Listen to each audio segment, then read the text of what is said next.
Will AI soon be able to teach kids how to solve math problems, interpret Shakespeare, or even decode chemistry questions?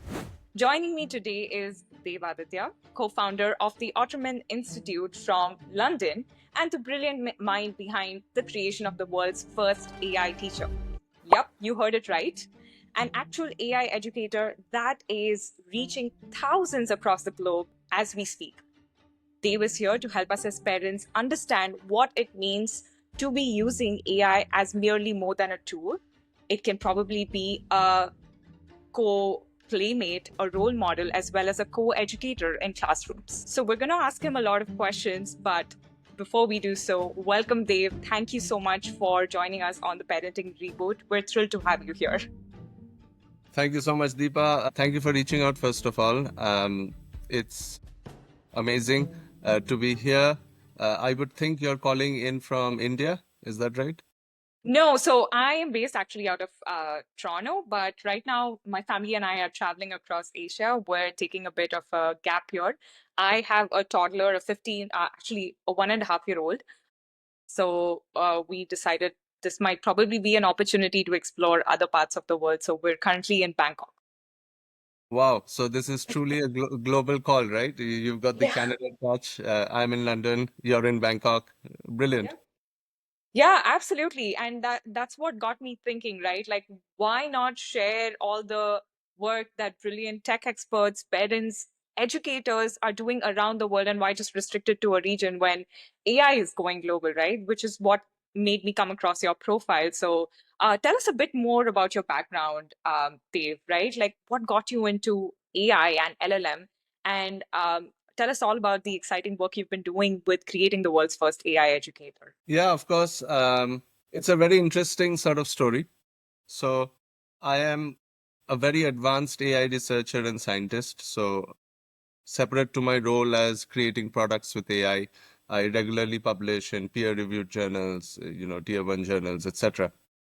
But that's one of the fun parts of the story. So let me give the context here. So I studied law actually, all right, in university. And at that time, I met my co-founder. So I was also into university politics, which is, very interesting as well. She was the president, I was the vice president, right? And we did a lot of work, but always around students and education. So we did about £500,000 worth of work at that time and moving forward. So then we decided we work together very well. So let's do what we love, right? So let's get into education. And we traveled about, you know, over 1,000 kilometers in South Asia, Nepal, Bangladesh, India. And we were just teaching, marginalized schools, madrasa schools, etc. Then we started teaching teachers. And what happened then was we saw there was an absolute need for teaching. Okay, so let me give you context here. You can give free books to anybody and everybody. You could give them YouTube, you could give them Khan Academy, but they're always going to hit a blocker. One of motivation. Another one, a common one you can really reflect with is if I have a doubt and if it's painful for me to try and clear that doubt by going to Google or whatever, and there's nobody to support me, the learning is going to break. So what we figured out was the teacher element is extremely important and at the center of this, right? Then came the pandemic. So in the pandemic, we obviously scaled super fast. We were doing a lot of work physically as well. Everything went digital. And at one point, we were doing 30,000 learners. So UNICEF was working with us. They needed help in refugee camps. We had colleges, schools as well. And after 30,000, we just couldn't scale because remember, we are talking about a teacher, right? We're not talking about content that everybody can consume. So at that time, we were like, what's a teacher? A teacher is a highly intelligent being. Let's call it that way, right? It's highly intelligent in EQ, from motivation to understanding the student, highly intelligent in IQ. That's why they're a teacher. They're an expert in their field. So how do we do that? Normal software can't do it. Okay. So we just took a guess at that time, artificial intelligence. It's got that word in it. Let's try it. And of course, being interested in the field at that time, it was just after the seminal paper had come out, which is attention is all you need. So we said, okay, let's give it a try. So we gave it a try. We took a lot of data from the learner interactions we've had till then. We tried and understood what makes a good teacher in a digital space. And we launched our first teacher in January of 2021. Now, this first teacher was released to learners in refugee camps in Iraq. And I still remember our first student's name was Aisha. And we were looking at her from an old, clunky, sort of dusty webcam to see if she could understand. There were about four of them. And about 16 minutes later, and for us, it felt like then just not going to get it, she suddenly started speaking to our AI teacher. And she then looked up at the camera and said, she speaks to me because the avatar was also female. So that was the light bulb moment that we were onto something. And mind you, this is 18 months before the launch of ChatGPT. So that AI for the masses moment hadn't even started by miles. Okay. So, if I may pause there, if I'm getting this correctly, even before you had that AI breakthrough, you were focused on digital remote learning because pandemic kind of gave you that platform to reach the masses, Uh-huh. which tells me that perhaps a lot of these like areas, even though they were like marginalized, did have smartphone connections or digital access in some way or the other, right? I'm coming to that part. That's very interesting. Okay, let me touch that part. So that was our light bulb moment, and since then we've been developing AI teachers. So in the world today, we're essentially AI for learning. That's us. Okay, especially in the marginalized context. And that led on to a lot of other things. We've got version 3 of our AI teacher today. Of the many things it does, it serves 17 learners in 17 countries from US, UK to Africa.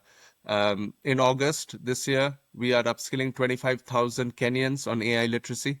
So that'll be the fastest AI literacy training, at least in Africa, if not the world at that time. So this is in August this year. So these are some of the things that we are doing, right? Now that connectivity question that you're asking me is very interesting. Hmm. The story that you have an absolute bottleneck because of devices, because of connectivity, the more rural you get, is a myth. Okay. I'll give you an example. Hmm. Everybody may not have a device, right? In privileged society, we have children, from a very young age with their tablets and whatever. They may not have that. But every family has a smart device. I'll give you a context here. I'll give an Indian context here, also an African context. No matter what they do, digital payments have become very big, right? That's right. Yeah. So they need to have one device in the family. So that's your entry point. So device actually isn't the biggest problem. Refugee camps as well, it's set up by UN, etc. The major problem actually is connectivity, which in India you won't understand because of the geo movement or whatever. But everywhere else, it's a problem. It's either low connectivity or no connectivity. Because sometimes you have this thing, right, which is we have internet, but you don't. You've got 1 Mbps, okay? So it doesn't work. And the second point here is that data costs are very high. India doesn't know that because of the geo moment. You've got, $13 a GB of data in parts of Africa. And you're talking about people not even earning that much in a week. So that becomes a problem. And I'm sure we're going to touch on this, but at the moment, we are the only AI teacher or educator in the world which runs offline. That is very unique. Okay, you gotta break it down. How does that happen? So the technical term is Edge AI, okay? Which essentially means once you've downloaded the app, it runs on your phone or device. So that becomes the computer, not the data center. So you have no connection. Even from a more sort of privileged context, you've got a child who wants to interact with their AI and learn and whatever else on a flight, or you're taking a bus to a rural location. Now you can, because it doesn't depend on the internet for its Connectivity. normal running. Yeah. That is so fascinating. And how has the response been so far, right? Like, have you been able to collect enough evidence about the outcome it has started to make on individual students' life as well as community lives? I'm sure maybe you have answers for me on that already. So the Edge AI part first, okay? Today we are teaching learners in places where they don't even use Google yet, right? And everything else like ChatGPT, etc., is based on the internet.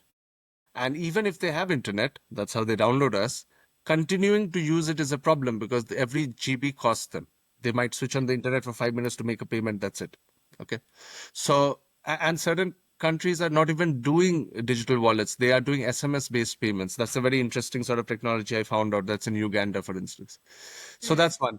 But from a learning outcomes point of view, first, a little bit of data about us.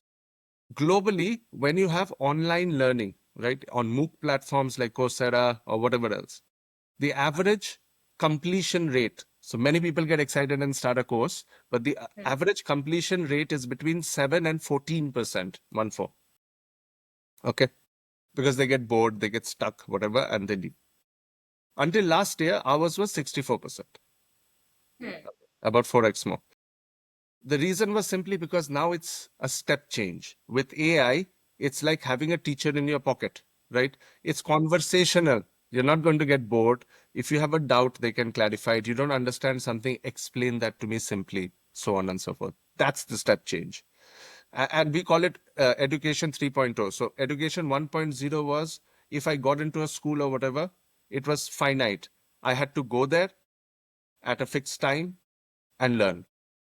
Education 2.0 is the MOOC platforms and all, which is I can learn US content, UK content wherever I am, but it's not interactive. The pandemic made it interactive in the sense that we were teaching over Zoom and whatever. But that too was finite because you had to come at 3 p.m. on Friday to learn from me. With AI, everything becomes infinite. That's the difference. All right. So that's the step change. In terms of learning outcomes, etc., I think engagement absolutely is where AI drives learning. Every person has a personal teacher. So everybody of us, no matter in university or school, had a favorite teacher, right? Yeah. Imagine an AI. So a bad example, social media knows what you like to click on. Okay. Bad use of technology. Same use of technology. Imagine a teacher who understands how you learn, the terms you like to hear, etc. That's what AI can do as well. There are other parts here as well, but I'm sure we're going to touch in different questions. So I'll just stop there. Yeah, no, this is really, I want to pull on so many threads and pivot to different parts. But one thing we have constantly been hearing about since the boom of ChatGPT or any other AI tool out there is it is going to replace jobs. So in this context as well, but what I'm hearing, and correct me if I'm wrong, Dave, is that it's not, this kind of a tool is not replacing teachers, but is rather enabling them to be of better support to students in classroom. Is that right? It's absolutely right, but I will also sort of take charge of the bull by the horns. Okay. I'm going to give you both sides of the story, and it matters. So, firstly, our system is built to support teachers. I'll give you two examples. Example number one, even in a privileged society, let's say you're in university in the UK, you're studying one module, you've got 2 to 4 hours of contact time with your lecturer a week, right? That too, most of that is in group sessions, lectures, or whatever else. So you just have a very finite window. Let them continue to do that. But now the AI is a teacher that continues 24/7 outside of that. Okay. In that way, it's so supportive. And this is not supportive to the teacher, this is supportive to the student. Because now I have a doubt, etc. I don't have to wait for my teacher hour or lecturer hour.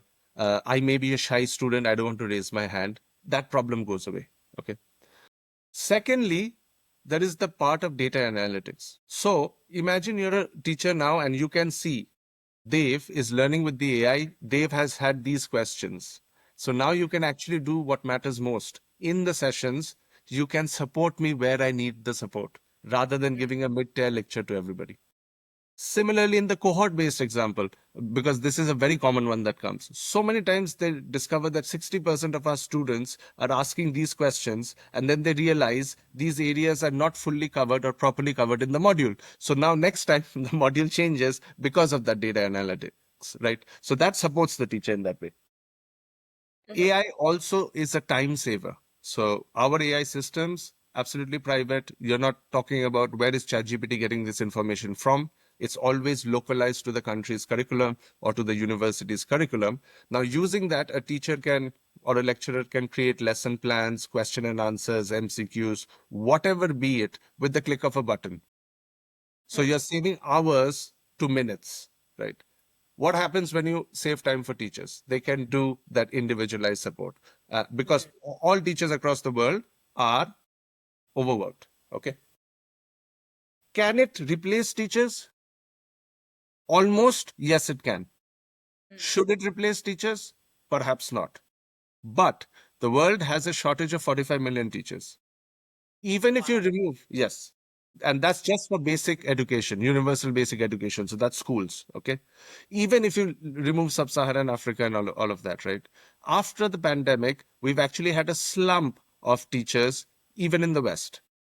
That's because they really worked hard and were grilled as frontline workers during the pandemic, and teacher jobs are never really well paid. So if the requirement was there, it can step in as well. So, that's a discussion that the sort of need of the hour can dictate. Yeah. No, that's very well put, and I'm glad you gave me both sides of the coin, right? It depends on how we as a society decide to use this as a tool, and in which direction we want to take it in, right? And that's the thing about technology and balance, right? So I want to pivot here and talk a bit about like such a tech and it coming into our homes, right? Dave, are you a parent by any chance? I'm sure I haven't asked you this yet. Is it, if it's a personal one? No, no, Okay. unfortunately not, because my current life, work hours don't allow me to, but hopefully someday. But you've worked with thousands of students across the globe, and I'm sure you've met thousands of parents as well, right? So, um, perhaps in your journey of, interacting with them, they must have come to you with this question about balance, right? If my child has access to an AI teacher app that is 24/7, what is the difference between that app being open and a social media app being open? Obviously, it might not be open 24/7, but what if it could get addictive, right? How do they draw the balance and how do they learn how to use it safely? Very interesting question. And we tackle it head on, right? First of all, let me tell you, in the digital space, there are already checks and balances in place, which I think are inferior, but in the right direction. We already do that. So let's just touch on that. You can have, screen time limitations set, and you can have what content somebody should consume or not. In education, that doesn't really matter. But these are things that's been there in the status quo. But if you remember what I just told you about the teachers, so we've got a product called Teddy AI, that's for children. All right. So it's a teddy bear who is a study buddy for children from the age of 4 onwards. Okay. Early education. So one of the things we see here with products like this is, if you remember my teacher example, we have complete transparency. So what the child is talking to the AI in your parent app, the parent can see. So apart from having restrictions, you have full transparency. It's not a black box. AI is a black box, but we have designed it in such a way that it actually becomes an open box. Okay. And what we have noticed is most parents are busy today, Yeah. right? Yeah. So they want a level of control. They cannot afford to be in control all the time. So this is not an AI discussion, it's a system design discussion, okay, where they have full transparency and control, and they can literally, enable and disable things based on the discussions they're seeing. Sometimes they discover stuff like the child is being bullied because the child is talking to the teddy because it's a safe zone, right? It's their friend. It's not the parent. So those sort of discoveries also happen. We've got another interesting part here is, how you prompt ChatGPT. You can say, give me this, give me that, make me a list, whatever. Parents can prompt Teddy, the child doesn't know. So I'll give you two examples. Let's say you are going for a holiday to Bangkok, right?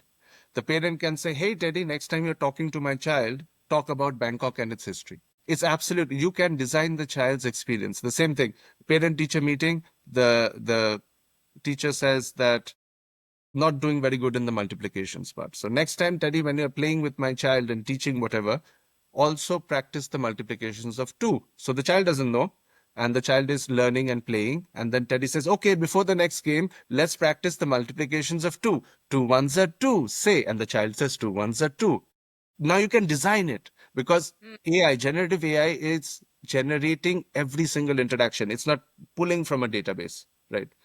And that's where AI becomes fascinating. So it means that it is interactive, it is responsive, like specifically Teddy AI app, but it's not putting everything on a plate and feeding it to your child. It is expecting your child to engage and do some thinking on their own as well. Absolutely. It's it's literally i- imagine you could have a sort of minder for your child 24/7. All right. Mm. So the minder doesn't only teach, right? They play with the child, they interact with the child, encourage the child. You might tell that minder as well, hey, practice multiplications more. The school is complaining. Or, hey, we are going to Bangkok. Just talk to them about Bangkok so they're excited. Same thing. It's just an app. Interesting. That is that, and this is specifically for under the age of 10, you said? Yeah, 4 to 7, it'll become 10 at some point, and then they can transition to OIAI. OIAI, the same thing, the parents can get the visuals, but it's more catered towards educators and teachers who should be in the center of the loop. Okay. So they also have access in that stage to the app, like where they can feed in the lessons, or Absolutely. assignments and homeworks and things like that? Yes, absolutely. Absolutely. Because the human has to be at the center. You see, Yeah. this whole question about AI and content, right? The question is Yeah. hallucinations. That's one problem, and that's reducing, by the way, significantly. But the other problem is, where does the content come from? And to be honest, as a society, we don't judge whether the content is right or wrong. Sometimes we do when it's a personal matter. Okay.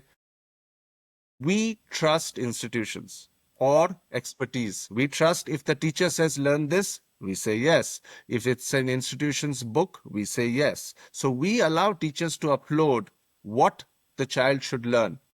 We allow parents to tell Teddy as well what they want their child to learn beyond the curriculum. You see, that level of control is there, but the magic is being done by the AI.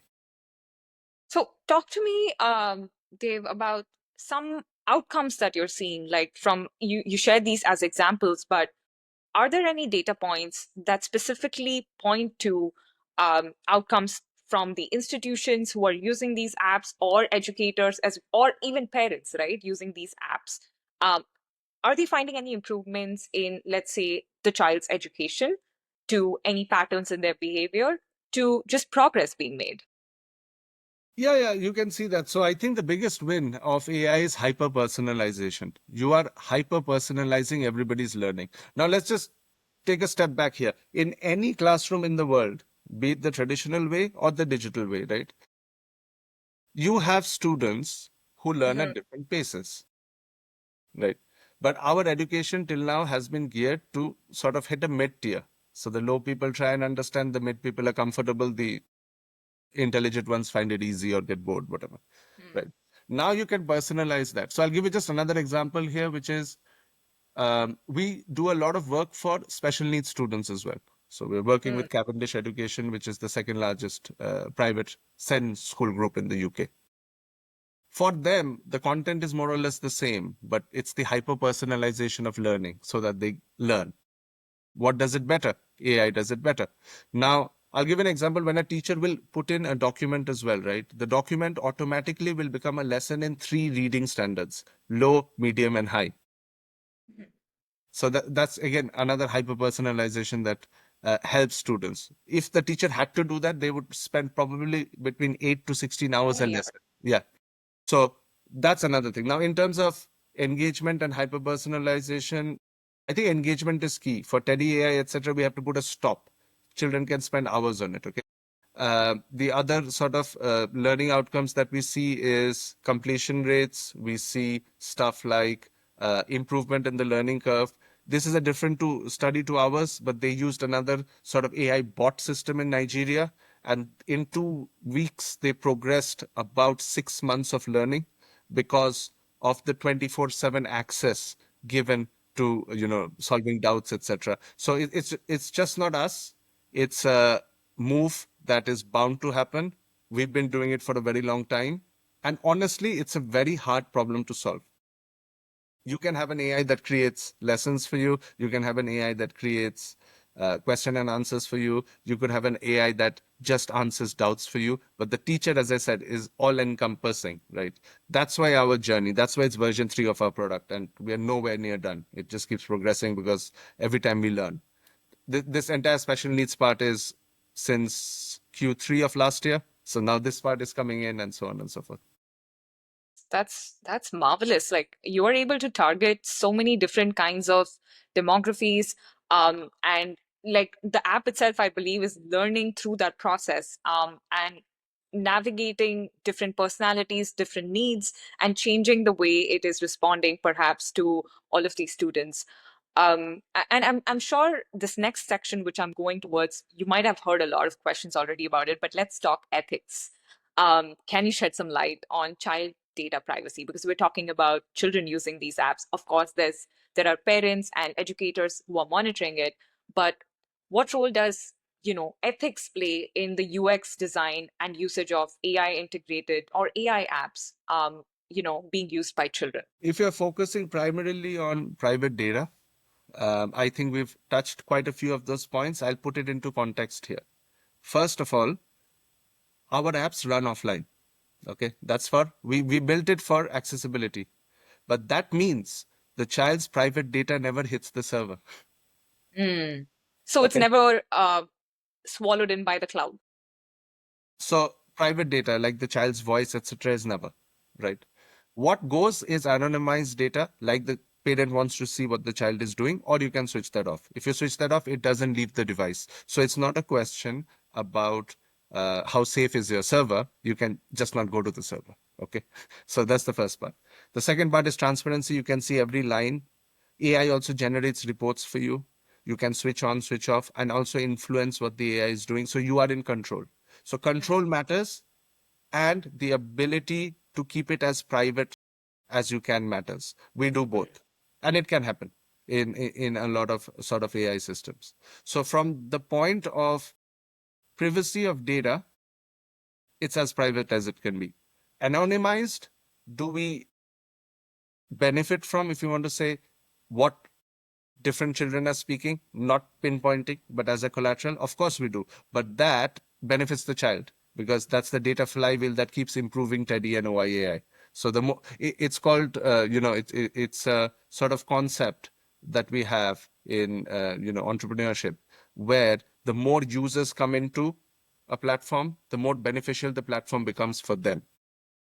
So that's what's happening in that way. That's that's very interesting that like you are considering all these as foundational tenets of making sure some ethical guidelines are followed in, or first principles are followed in the way the app works, especially when it's dealing with sensitive data from children, right? Um, let's pivot a bit towards the future, right, Dave? I think that's what you've been doing, but for a moment, let's talk about a hopeful future and raising this generation in a future which is going to be highly revolving around AI and technological usage, right? How is this going to revolutionize the future of work? What kind of skills would children or the youth be needing to focus on with AI taking over all of the major kind of work or jobs out there, right? So, what would the future look like for them? Big Uh, one, I know.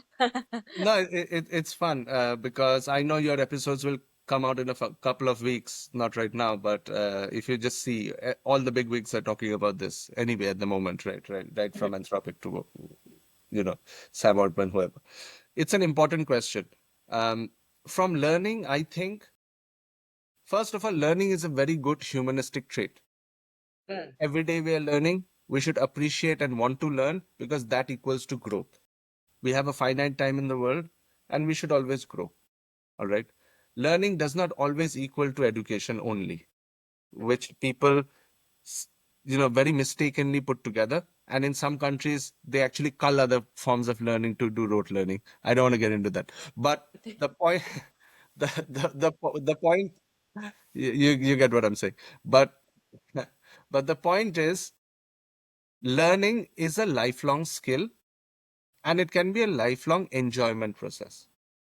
Fortunately or unfortunately, I think we are moving into a society where lifelong learning becomes just that for two reasons. And these reasons are gray. They're not all bright. Reason number one is for us to keep track with the changes that's happening. So let's say we want to reskill. to get the next job, because in from one side AI is taking over jobs, so we have to reskill. All right, we need to continue to learn. The second point is, and this is my personal viewpoint, but it's a strong viewpoint. I think in our lifetimes, not in the next 5 years or whatever, but in our lifetimes, there will come a point where all knowledge work can be done by AI. All. So at that time, learning will become this life process rather than a means to an end. Okay? Because if you are getting free money or you don't have a job and you have money, whatever, life revolves around purpose. I think learning will become a part of purpose rather than a means to an end to a job. Because knowledge work is bound to be taken away by AI, AGI, some people call it. We're not there yet. We will be there. That I can tell you for certainty, whatever the definition. But the reason is, in the 1800s, we made human physical labor redundant through the Industrial Revolution. We had started that journey with tools, but you still needed to do whatever. The Industrial Revolution started making that redundant. Today, only the most bespoke brands upsell you thousands of dollars more because it's handmade, right? You really don't need hand in most things. This AI revolution is making the human intellect on its own sort of redundant, because there is something that can run 24/7 and it may not be as good as you, but the more compute you add, it gets bigger. And in narrow aspects, it's already better than you. And we have to raise our hand and say, yes, it's better than you at seeing a million pictures at once and detecting where there's a problem, a million x-rays at once and detecting where there's a problem, reading 100 million GB of data, which probably all of humanity would take a year to read in a couple of hours. So it's already better. Now the AGI aspect for me is when these things start coming together. But yes, from a learning point of view, I think learning will never stop. It's going to first help you upskill towards the next goal, like we're doing in Africa, AI literacy. If you do not teach people what is AI, the gap only increases, right? So we're trying to solve that. But after 10 years' time, it's also going to just be a life process, because at one point, the way we live in society is going to change because a lot of our intellectual work has been taken over. I don't feel hopeful. I feel sad. That's just a personal observation, but what the way you've broken it down um, is true. It's factual, and there is nothing stopping it because it is inevitable. So, um, I think I think my takeaway was that we're not competing against AI. We just need to learn to reset and rethink for ourselves what different pathways we need to take to continue our learning, right? Yes, and learning is, I'll give you an example. Learning is also learning a new recipe. Hmm. Our current systems don't give us the time to do that. We will open up time. That's hopeful, right? But how much of that? Anything in excess is a problem, right? You can't Yeah. just keep doing recipes or gardening all the time. And that's a change that society, it's not an AI problem, it's a societal problem. We will figure out. I'll give you two examples quickly. Exactly 120 years ago, here in London, the part of London I am in, and everything beyond was farmland. About 90% of the workers were moving from farmland to factories. Okay. You see how much of a difference that is. That's going to happen. They didn't know how to figure that out. Is it good that everybody lives in cities today 9 to 5, 9 to 11? I'm not sure if it's good or bad, but society had to change. And they built constructs around it so that it sort of works. Another thing, everybody knows internet is good, right? Because society said it's good. But that's where you Hmm. have the dark web. That's where you have, that's where you have a lot of other things as well. But society said, fine, let's try and control that because this is good enough. I think society is going to say that about AI as well. So it's going to have the hopeful side, it's going to have the not hopeful side, but there'll be constructs around it. That's I hope there will be constructs around it. At least when it comes to, the access that the young generation has, because such nascent mind, right? They're still learning to adapt and understand the world, and maybe it's good, maybe it's not good, like you said. Only time will tell how all of this is gonna play out and pan out. I just And what? I'm Yeah, going to sure. touch one more part here. I think visualization is key for the audience as well, right? Yeah, Just look for at a sure. three-year-old child today. Give them a phone. They will figure out how to use the camera. They will figure My out how. 1.5-year-old, what are you saying, Dave? She has just started to learn how to speak a few words here and there. We are trilingual at home. We try speaking a lot of Indian languages, but also speak English. Has seen me scroll up on my phone to unlock my iPhone. So she takes my finger, my index finger, and asks me to do up. That's Yes. the word she uses. Sorry, go on. Yeah. So you see, they are native. So the way they will deal with this is also anyway going to be different from how we deal with it. So for us, the outlook and their outlook is different, which anyway we don't understand yet. So that's another point. And I'll just say a quick story here. There is this big VC firm called Andreessen Horowitz, A16Z. Most people may have heard about it. But the point is, Mark Andreessen, who is one of the founders, created Netscape, which was the first proper browser, etc. He's been in this space for a while. When ChatGPT launched, he came running back from his office to show his child, look. So for him, this is the perception difference, okay? For him, this was the holy grail. From the 70s, we've been trying to talk to computers, right? The Turing test or whatever. He came and showed, and he shared the story. He came and showed this to his child and said, look what you can do. And the child said, what? And he said, type something, talk to it. And the child said, okay. And he was like, what do you mean, okay? He said, what else do you want me to do with the computer? See, perception difference. You're right.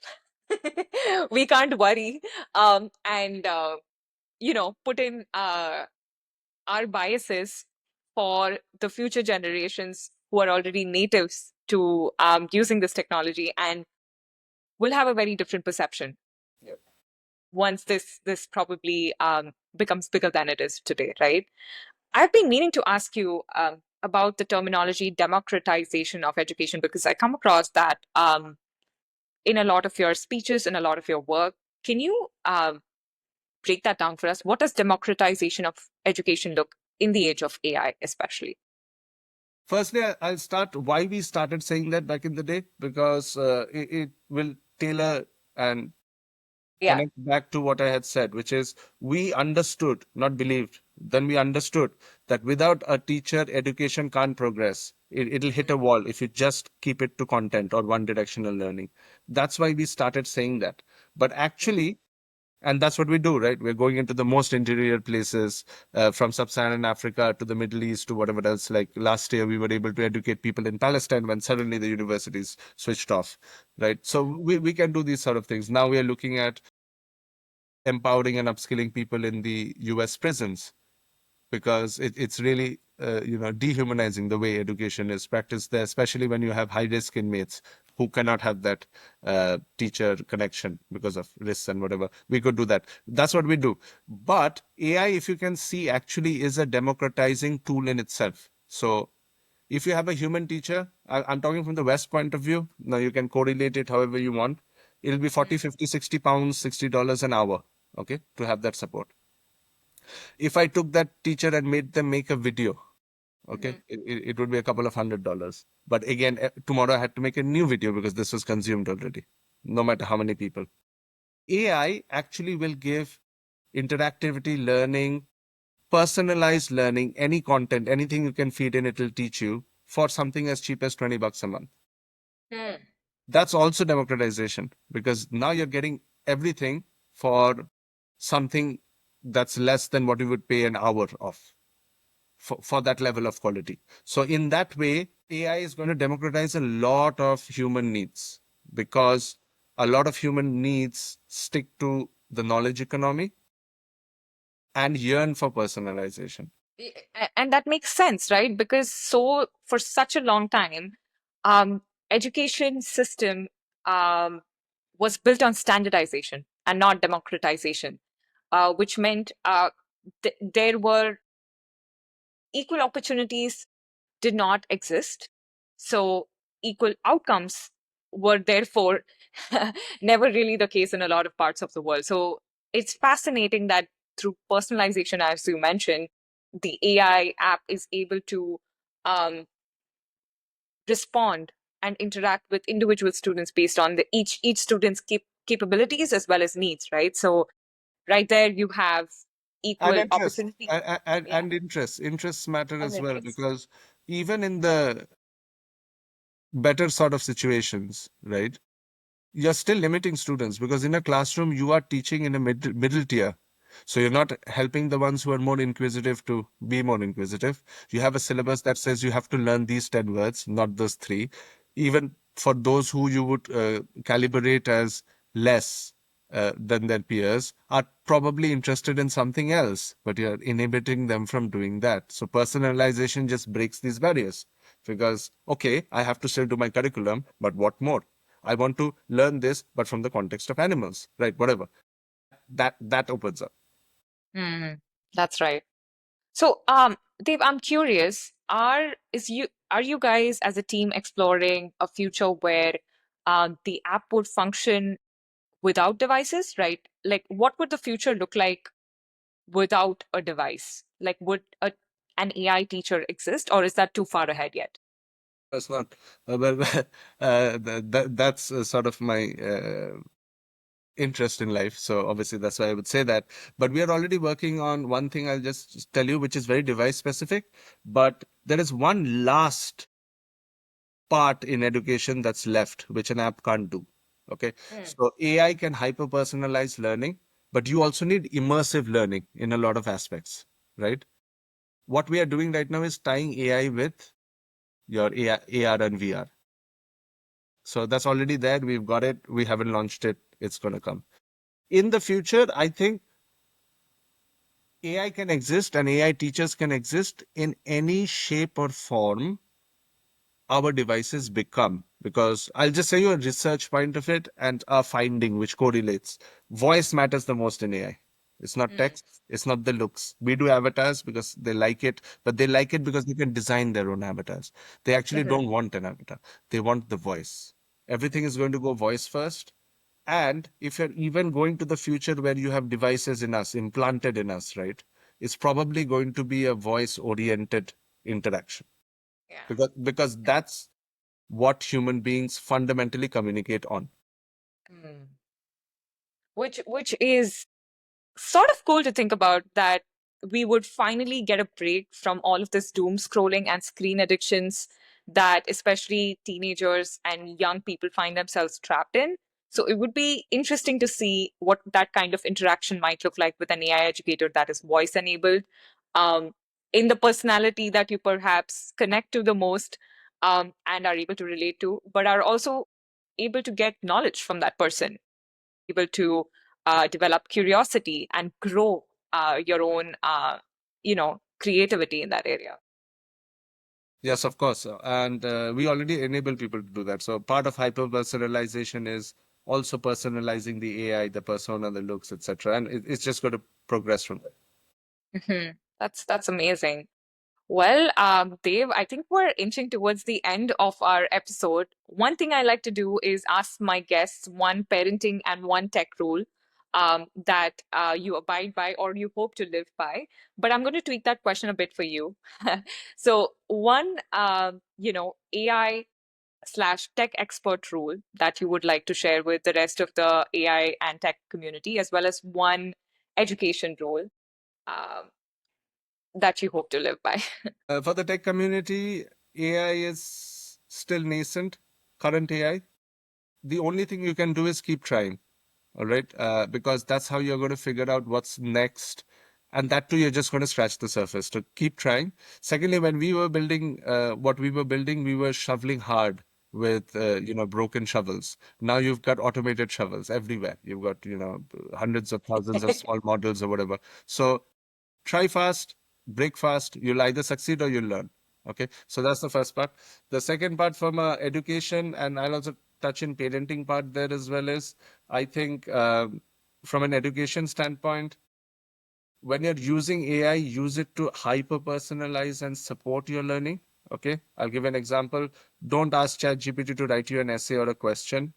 You see how this can change. Instead of doing that, you can just use ChatGPT to experiment with this. You can tell ChatGPT, you are a teacher, you're an expert in this. Now walk me through this lesson.